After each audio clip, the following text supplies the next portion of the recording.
These reports are a necessary evil.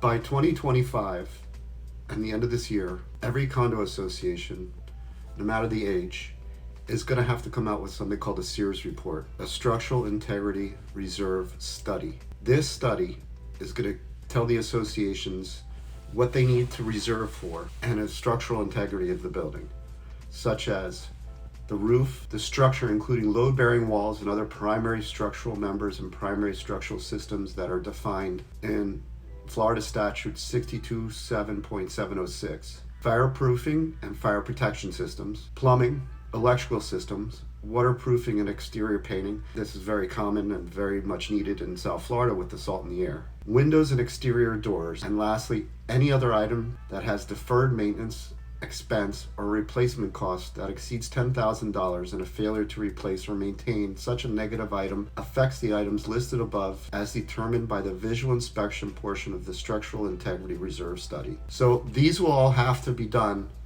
by the end of the year.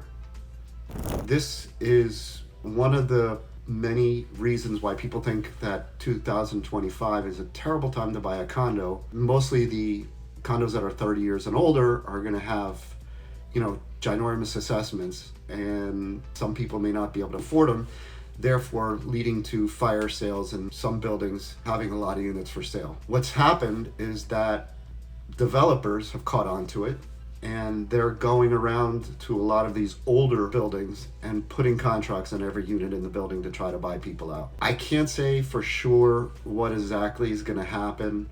I think these are good things that are happening. I think these reports are a necessary evil, and I think it's going to only improve the overall market and people feeling comfortable about living in an older building. They also just passed another law talking about condos that if you are a board member, you have to get training, for one, and two, if you're found getting a kickback, which that never happened here in South Florida, you will face, I believe, jail time. If you're found taking a kickback from anybody who your association hires to do any kind of work to the building, bookkeeping, whatever, you could be held liable. It's a safety feature for people who live in the association if the board members are doing right by the association members. Let me know your thoughts. I know there's a lot of people out there screaming that 2025 is going to be a bloodbath and blah, blah, blah.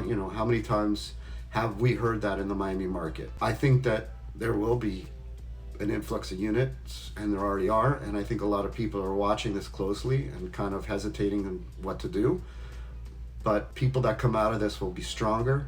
Properties will definitely increase in value, and people will have some confidence that the buildings that they're living will be structurally sound and that their family and them are safe. Let me know your thoughts.